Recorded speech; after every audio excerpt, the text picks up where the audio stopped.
गाण्याचा कार्यक्रम या ठिकाणी होत आहे. बऱ्याच दिवसांनी पांडे आम्हाला भेटतात. त्या पांडेचे गाणं ऐकताना त्याच्यात मुंबईला मोठे 2 प्रोग्राम झाले गाण्याचे. पांडे असं व्यक्तिमत्व आहे, गाणी तर गातातच, पण लोकांना गाणी गायला लावतात, हे महत्वाचं आहे. आणि गोड माणूस आहे, विदर्भातला गोडपणा सगळा त्यांच्याकडे आलेला आहे. आणि विदर्भ म्हटलं मला फार जवळचं आहे, कारण माझा आजोळ विदर्भाचा आहे. पुस्तकची माझी आई आहे, त्यामुळे कसं आहे, जरी तो लयदा नसला तरी मला माहिती आहे तिथल्या कसं एकंदर असतो. आजच्या कार्यक्रमाला प्रमुख अतिथी आहेत ते म्हणजे अविनाश कदम, ते माजी उपनगराध्यक्ष होते. आता नगरपालिकेचा सगळा कारभार जो चालतो त्याच्यावर त्याची महत्त्वाची भूमिका असते. सगळ्याच क्षेत्रामध्ये, विशेषतः साहित्यिक, सांस्कृतिक, राजकीय, स्पोर्ट्समध्ये त्यांचं काम मोठं आहे. आणि त्यांना बोलवण्यामागं दोन्ही गोष्टी आहेत. म्हणजे माझं स्वार्थ आहेच की मला कुणाकडे कुठलाही त्यांच्याकडे पाठवून द्यायचं, तेवढं जरा बघावं काम. पण तुमच्यासाठी मी त्यांना महत्त्वाचं बोलतो. म्हणजे उद्या तुम्हाला शाहूकारा मंदिर पाहिजे तर अवश्य त्यांचा नंबर घेऊन ठेवा. तुम्हाला ते सगळीकडे मदत करू. नगरपालिकेत काय काम आहे किंवा आणखी तुम्हाला पुण्यात प्रोग्राम करायचा आहे, मुंबईमध्ये करायचा आहे, कुठेही करायचं आहे, तर त्यांच्या माध्यमातून होऊ शकेल. तर तुम्हाला असं वाटतं म्हणजे चिटणीस सारखं देतात, आम्हाला त्रास देत आहे, पण ते अशी माणसं बोलवतात की ज्यांचा आम्हाला उपयोग होतो, म्हणून त्यांना बोलवलेलं आहे. दुसरे जे अतिथी ते शशिकांत पवार म्हणून आहे. ते आपलं जे वेळ नाही का, आपलं वेळाचे प्रमुख आहेत. ते त्यांची एक पतसंस्था आहे मोठी. त्याचबरोबर जिल्हा परिषद सदस्य होते ते. मकरंद पाटलांचे खास मित्र आहेत, आमचे खास मित्र आहेत. आणि महत्वाचे गाणे म्हणतात, गाणारे राजकारणी आहेत आणि ते पण असंच काय येत राहतील, आपल्याला उपयोग होईल. आपण प्रयत्न करतो की आपल्या तुमच्याकडे जी काही कला आहे त्या कलेचा ती कला विकसित व्हावी, विशेषतः याच्यासाठी उपयोग आपण करत आहोत. माझी पांड्याला विनंती, हळूहळू पुण्याकडे आपण जाऊया. जसं विजय साबळेंचा एक कार्यक्रम पुण्यात झाला, आता दुसरा 27ला. मी पुढाकार घ्या, 27ला येस, नक्की. आणि तिथं एक चांगला हॉल पण ओळखलेला आहे. म्हणजे माझ्या सांगण्यामधून कमी पैशात मिळतो, तो टिळक रोडलाच आहे. आणि त्या मंडळी सुद्धा आता गोडी लागलेली आहे.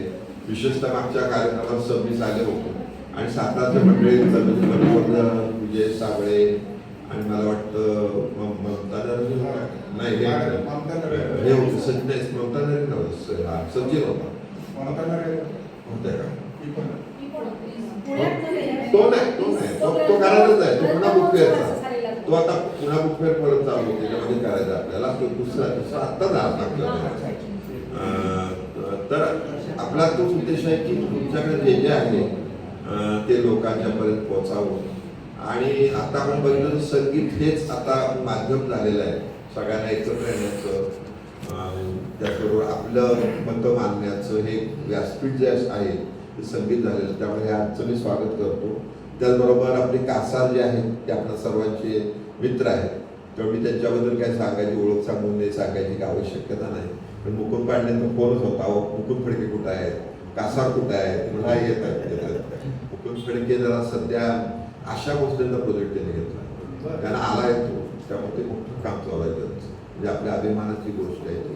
अशा गोष्टींचा जो ग्रंथ संपादित होतं ते सगळं काम ते करतात. त्यामुळे या ठिकाणी मी या सर्व पाहुण्याचं स्वागत करतो, तुमच्या सगळ्या कलाकारांचं स्वागत करतो. धन्यवाद.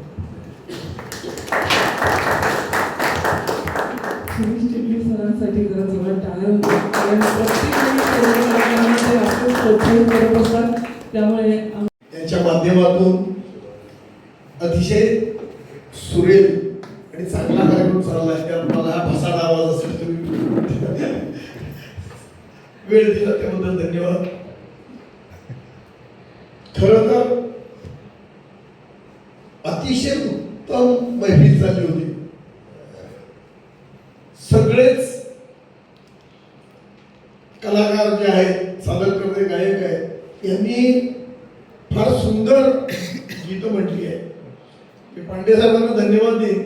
आपण खरंच चांगला ग्रुप तयार केला. आणि दुसरं एक वैशिष्ट्य याच्यात आहे, तर 2 आशुतोष आमचे मित्र आहेत, त्यांच्या सहभागी होती आहे. आगोरामचे एक मित्र आहेत, त्यांचे सहभागी होते. प्रशांतांचा मित्र आहे, बरोबर सहभागी होती आहे. Family group. आणि या फॅमिली ग्रुप एक्सप्रेशन्स आणि हे देणं पण फार इझी होत आहे तुम्हाला, आणि त्यामुळं खरा कार्यक्रम घडतोय. मला याचं संगीतातलं जास्त कळत नाही, पण मला एक नक्की कळलं की मोबाईल बंद करून एकदम शांत वाटलं मला. आणि डोक्याचा रोजच आमच्या मागचे व्याप असतात, त्यातून थोडासा एक उसंत मिळाला. आणि संगीत हेच करतं की माणसाला एका वेगळ्या दुनियेत घेऊन ठेवतं आणि शांतता लागते, मेंदू पण शांत होतो. निश्चित आपण या ठिकाणी शिरीष चिटणीस गेलेले दिसत होते. ठीक आहे, हा काय नाही, शिरीष चिटणीसांनी मला हे एक संधी दिली. तर म्हणजे मला वाटतंय माझा 5वा-6वा प्रोग्राम असेल, पण सर्वोत्कृष्ट प्रोग्राम आजचा आहे. दुसरी गोष्ट महत्वाची अशी आहे की आपण हे सादर करताय. आम्ही आता नगरपालिकेच्या माध्यमातून शाहू कला मंदिर रिन्युएट नाही करत, तर आम्ही डिमॉलिश करून नवीन शाहू कला मंदिर करतोय. त्याचं 80 कोटीचं आमचं प्रोजेक्ट झालेलं आहे, डिझाईन तयार आहे. थोडासा 1-2 वर्ष लागतील याला, त्यावेळेस तुमची गैरसोय होणार आहे सगळ्या सातारकरांची. पण त्यासाठी आपल्याला 2 आणायचे सभागृह आहेत, म्हणजे जिल्हा परिषद आणि DCCचं. पण 80 कोटी रुपयाचं अतिशय उत्कृष्ट म्हणजे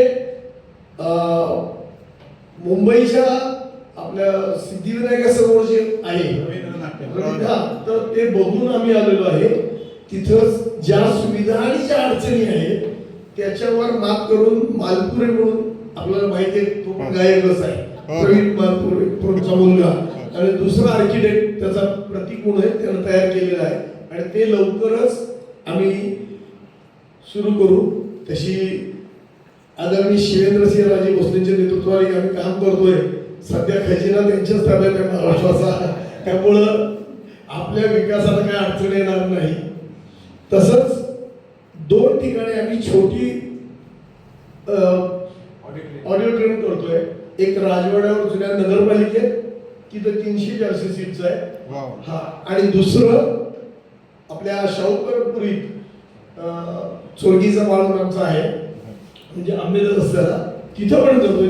तिथं स्पोर्ट्स कॉम्प्लेक्स प्लस हे आहे.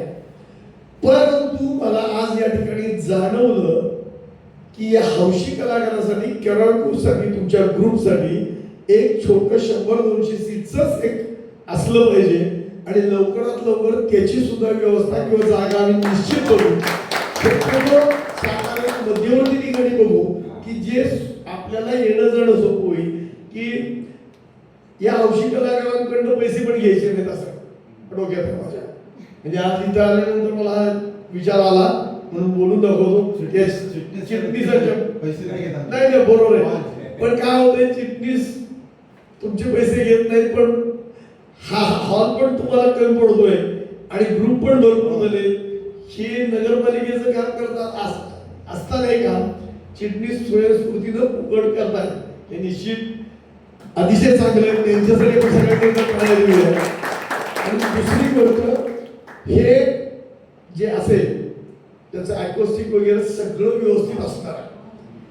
त्यामुळं अशा पद्धतीची आम्ही आता जागा आजपासूनच सुरू करतो. मला मगापासून विचार तो चालला होता, कारण की राज्यकर्त्यांना जनतेला काय हवं आहे हेच पहिल्यांदा द्यायचं असतं. हे आम्हाला अभयसिंह महाराजांनी, शिवेंद्रजींनी शिकवलेलं आहे आणि निश्चित याच्यावर आपण उपाययोजना करू. थांबतो. धन्यवाद. जय हिंद.